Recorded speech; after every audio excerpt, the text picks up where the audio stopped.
Hey, I'm Tom, and I'm about to admit something that apparently a lot of folks who comment on YouTube videos about wrestling get real upset about.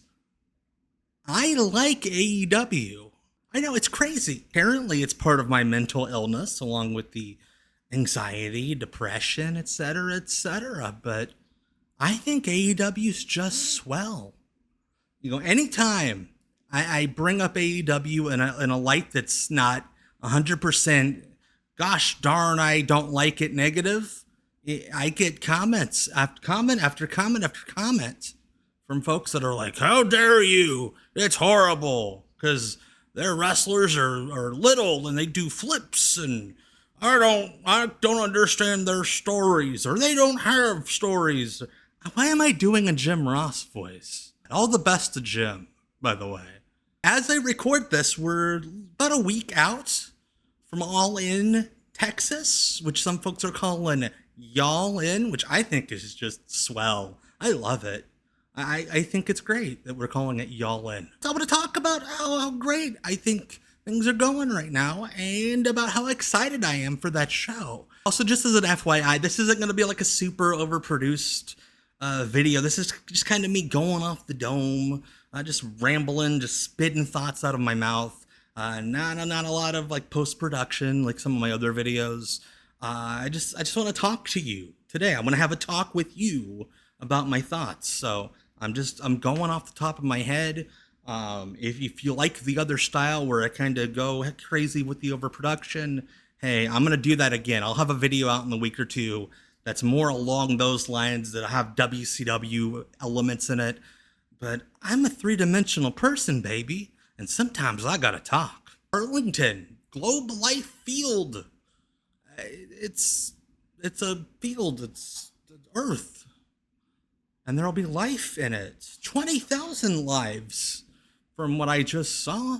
I'll be the first to admit, there was kind of a lull for the company in 2024, I'd go back so far as to say, when that kerfluffle happened with the Young Bucks and we'll see Punk will fill the Prince of Saudi Arabia. I shouldn't say that. That's not nice. Kind of a dark cloud over AEW, and they're just now shaking it off, like our girl T Swift likes to say. Because when you're the number two following the number one, you can't be doing a lot of downers, You can't have a lot of sad endings, because then people get sad. And you don't have the time, you don't have the fan base patience for them to be sad. I liken it to like NXT from 10 years ago. Part of why I think that brand had so much excitement behind it is because they were really good about always having a hot, underdog babyface for you to get behind, rising up.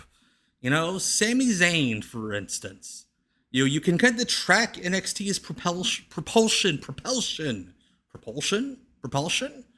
with, the rise of Sami. And then Sami goes to the main roster and, things, they get a little undisputed and, quote, main character of AEW, because they should be portraying themselves as the underdog babyface fighting from underneath, That's good PR for them, and I think them reattaching the company identity to Adam Page, all Hangman, it's a great idea. Told him the main character in the body of the TV show. Don't know if I like that, but the fact that he is kind of the quasi Sting, and I hear you typing in the comments, oh, it's Darby because, he's with Sting and he drops from the ceiling, he's got the paint. I hear you. I feel he's kind of more Lex, which that's a fun comparison considering the lifestyles and the general appearances of those two folks. Sting was the main character of WCW from like 1988 until it died. And that's what old Hanger is. He's the main character. The company goes through a dark, dreary, cloudy period, and he as a babyface goes through a dark, dreary period, even turns heel for a bit. And I find it fun that, attendances go up and, we hear, TV ratings. I'm not a big TV rating guy, but I do find it fun that there are business metrics that show that, when you run with Hangman on top, things get good. Things get good for the company. Back in, 2021, I believe it was, when he beat Kenny Omega. And, they ran with him as the top guy for, 7-8 months before he went to sleep. Company was doing really, really well. Really well. They've done a creative job of turning the dark cloud over Hangman that we all know with the backstage scuttlebutt and, again, the workers' rights thing and all that jazz. And you know what I'm talking about, the promo that led to Phil being mad at him for a bit and kind of turned the company heel with some folks. They turned all that negative energy into the thing with Swerve. Swerve breaks into his house, talks to his kid. Hangman kind of loses his mind, crashes out, as the kids say. And now the company's coming out the other end, and Hangman's coming out the other end. And he's winning, it's a pretty good chance he's winning the belt at All In Texas. Watch now, they don't put it on him, and I'm gonna look real stupid. I'm gonna get a bunch of comments the day after the show. Hey, Tom, you're an idiot. I'm like, yeah, I know. I have a horrible self-perception. It looks like the company's going down the right track again. And they got old Hanger on top. I think they've built things real well, kind of like how that WrestleMania last year with Cody and Roman was kind of like Avengers Endgame with all the run-ins and the Easter eggs being thrown out and, oh, this guy's back and, Roman is Thanos, all that. This is going to be kind of the AEW version of that, where I think they're going to blow off a bunch of things. They're going to have Darby pop in and, I don't want to get folks excited, but, there are rumors Eddie Kingston's cleared. Maybe he'll pop back up, and you're going to get all the run-ins from the Apps and the Death Riders, and it's a Texas death match, so they'll probably do some crazy stuff in that match. It'll be madness, and I think that's fun. I think it's going to be a wild, crazy main event, and I'm excited for it. And again, I think we're going to have a real fun moment inside of, a big old baseball stadium with thousands of folks going, yeah! You got the women's title match, Toni Storm, Mercedes Monae. I think Toni Storm is one of the most interesting characters in wrestling. I've posted a couple of times before. I truly believe she's AEW's Undertaker. She does not break in public at all. And it's this ridiculous character. This character has lost her mind, truly believes she is an old-timey film star who's also like a giant pervert. It's great. But she's also grounded this big, bright, flashy, cartoonish, embellished character. She grounds it in reality. And I think that's so impressive. Again, kind of like old Mark Callis. He had a character that, quite frankly, would have been real stupid with 99% of folks, and he made it work. He found ways to ground it, to kind of put it, twist it, meld it with Mark Calloway, with the guy that would now be America's favorite podcaster, kind of meld those two, and it made a real silly character, real dynamic. And I think that's what Toni's done. It is, again, real fun because she could not be more opposite of The Undertaker, both in character and in her own personality. She does a lot of silliness, which Taker never did, but it's so entertaining. And, she had the Mariah May story, which was fantastic. And they had the big Hollywood ending match, which in my opinion is the best women's match in the company's history. One of the best in American history.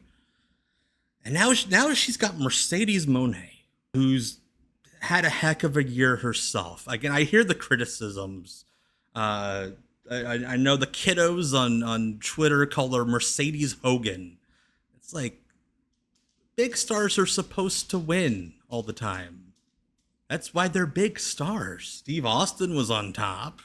He won, I'd say, 90% of his matches. You're supposed to win when you're a star. Crazy. I know, right? It's going to be really good, actually, because Mercedes delivers in these big match situations. She's one of, in terms of the women's ranks of professional wrestling, she might be the best stadium wrestler of them all. Yeah, I know, the Britt Baker match last year, I'm trying to forget that one, but she is. She's such a good stadium wrestler. This is a big show match, if there's ever been one. These two big star personalities who have been kept apart for a year, and now they peak. Both characters peak at the same time, right into each other. And you could say what you want about the stuff with the steak, and the fact is, Saturday afternoon, Arlington Globe Life Stadium, these two characters are going to have their year-long peak right into each other. And in that moment where the bell rings, the people are going to, ah. And in terms of major women's wrestlers, in the big companies, I have more faith in these two to deliver in a big match than almost anybody. It's going to be awesome. Then you got the Casino Gauntlet matches, which are like a guaranteed show stealer. You got two of them. The women finally get to do one on a big stage. I posted about it a few months ago. I feel like the Casino Gauntlet match is the slam dunk contest of professional wrestling. You get every couple minutes somebody new runs in and does all their cool big offense. Somebody else new comes in and does their, but it's not a crowded ring like a Royal Rumble where like you have to do your like babyface comeback with the punch and the hey, and then hit your finisher once. Like the ring's empty enough, you can do things, and there's always something going on. It's a fireworks show, but also it's cool because you can put enough big stars in it where it's not just about the spots. It's also an important match. Every time they've done one of these, it's been a blast. And, last year at All In with, Zack Sabre Jr. and the return of Nigel McGuinness, that match was a blast. And there are going to be two of them. I'm really happy that Athena's getting a match in Arlington at the big stadium. I wish it were a singles, but there's only so much room on the card. And again, she's going to kill it. And also with these matches, kind of like a Royal Rumble, you have all these storytelling elements you can tie in. And I think the MJF Mark Briscoe dynamic's been fun. And it's cool that we're guaranteed at least something with them at the beginning. And it's not going to conclude there, so they have a storyline branch that can branch off into other things. And they're going to do something for the MJF Mystico feud, which I'm so psyched. It looks like they're going to blow that off at an Anniversario at Arena Mexico. That building's going to be real hot for that one. Those fans are going to hate him at Anniversario. They're going to hate him. It's going to be so freaking cool. And I think I'd be a dipshit if I didn't mention Kenny Omega and Kazuchika Okada. They're unifying belts, which is great because they've got too damn many. Okada and Omega happening in a stadium in America is really cool. I think they've done a great job educating American fans about the story. There was a video package a couple weeks ago. I know people are all like, video packages, ah! They did a really good one a couple weeks ago to get you up to speed. But I also think they've done enough to create a new chapter of the story that if you don't know about that going in, that if you haven't watched all 9 hours of the Omega Okada saga, that you'll be just fine. They're not going to go 60 minutes. They can't. This card's going to be over in 3.5 hours, hopefully. Also have faith. Kenny's smart enough. Okada's definitely smart enough. Okada does, he gets slack for not delivering in big matches in AEW, to which I will argue he does not deliver in the little matches. He did pretty well in the Continental Classic. Had a really good match with Mark Briscoe in the Continental Classic. I got to see live on a Rampage. The Mike Bailey match was really good. The Will Ospreay match was really good. I think when he sees something as important, he will bring it. But you also got to realize the New Japan schedule wasn't, you're on TV every week and you're wrestling every week in a big match. No, the New Japan schedule is a bunch of Road 2 shows, and then once every 6 weeks, you build to the big show, and that's when you try really hard. That's what we're getting with Okada, and I'm totally fine with it. I think we're going to get the best Okada we've gotten in AEW, the best Kenny Omega we've had since his guts all went on him, a year and a half ago. They're going to put so much thought into this match. The fans are going to be into it because AEW fans live are really good about knowing the story beats. And this is a match where I think it's going to be real important. And it's, you got the Bucks against Swerve and Ospreay. I think Swerve and Ospreay are a blast as a team. They've had a couple TV matches. It's like they've been teaming for years. I think Swerve and Ospreay are going to be the most compatible team that the Bucks have worked with in a while. The Bucks have a very specific style, and I think wrestling about 5 to 8 years ago, everybody was doing the Young Bucks style, and we've kind of moved on, and it's mutated a little bit, and the Bucks are still doing the Bucks style matches. I think Swerve and Ospreay, the style that they've shown in the matches they've had on TV, it's going to mesh really well, and hopefully this is the end of all that EVP crap. Because we need to leave authority figures and bosses, on-screen bosses. That's like 1999 crap. I don't want that in my wrestling anymore. I really hope this is the end of that. And then I think they're putting the TNT title on Kyle Fletcher, which is, I think, a little overdue. He's arguably the best young star in wrestling right now. He's got it all.